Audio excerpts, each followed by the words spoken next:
Hello friends, good morning. এখন বাজে 7:30 আর চা বসিয়েছি। ছেলেকে নিয়ে যাব স্কুলে, তো তার প্রিপারেশন নিচ্ছি। আজকে ঠান্ডাটা গায়ে লাগছে, ওর মনে হচ্ছে যে ঠান্ডাটা পড়ছে। ওর জন্য বললাম যে কর, নিচে একটা হাফ সোয়েটার, উপরে ব্লেজার, এইভাবে পরে যায়, মাফলার তো নিতেই হবে। তখন পটাপট চা খেয়ে নিই, তারপরে দেখি আর কি করছি, সবই শেয়ার করবো। ছেলে স্কুলে যাবে আগেই বললাম, ওই জন্য তাড়াতাড়ি স্কুলের ড্রেসের যা যা আছে সবই পরিয়ে দিলাম, ট্রাই পরালাম, আবার একটু ময়শ্চারাইজার ক্রিম আর সানস্ক্রিনটা আমি নিয়ে আসলাম, কারণ রোদে তাপে ধুলোবালিতে স্কিন যাতে কোনোভাবে এফেক্টেড না হয়, এই জন্য ওদের স্কিন কেয়ার করার প্রয়োজন।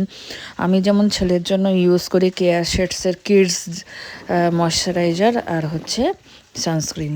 তো ছেলেকে স্কুলে দিয়ে এসে রান্নাবাড়ি স্টার্ট, তার মাঝখানে একটু চা না খেলাম, তারপরে এই যে চলে এসেছি, দেখতেই পাচ্ছ টিউশনির এখানে, আর বেরিয়েছিলাম।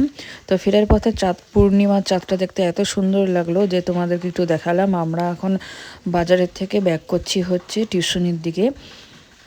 তো হাঁটতে হাঁটতে তো পা অলরেডি ব্যথা হয়েই গেছে। তো যাই হোক, তো এখনও টিউশনির ওখানে যাব। আর তার মাঝখানে ওদিকেই এই কালী মন্দির তোমার সব থেকে পুরনো কালী মন্দির,